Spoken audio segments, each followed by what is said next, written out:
สูญเสียน้ำท่วมที่เพียเสียคนละปูจุกเอาหัวควายวุ่นวายมากเพหานอุ้มเอาลาอุ้มเอาเมื่อเธอน้ำท่วมบ่อลงน้ำของไหลหลักไหลผ่านทาง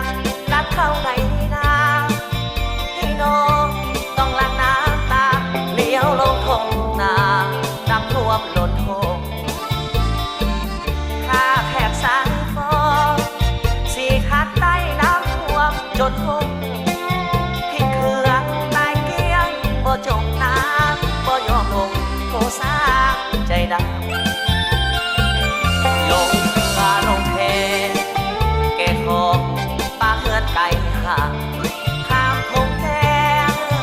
ป่ายางหรือทางบาดสาลาคำเทวันเจ้าเอ๋ยบ่เลยบ่น่าใจดำปล่อยให้ฝนตกลงน้ำนำปล่อยให้น้ำท่วมเมืองสายฝนน้ำของไหลหลังแม้แต่ทางเที่ยวนั้นบ่มีกล้วยอ้อยก็ถือคันนี้แสนเต็มทีเทน้องพี่น้องขอพรเทวานาคานั้นช่วยปกป้องปีหน้าอย่าให้น้ำนองอย่าให้น้ำของน้องท่วมถิ่นเพีย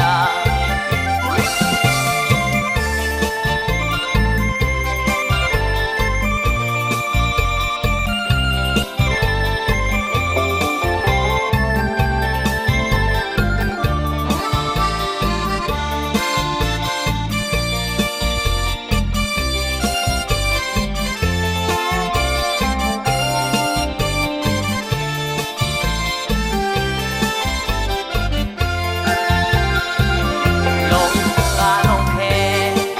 แก่ของป้าเฮือนไก่ห่างข้ามทงแดงป่ายางหรือทางบาดสาลาค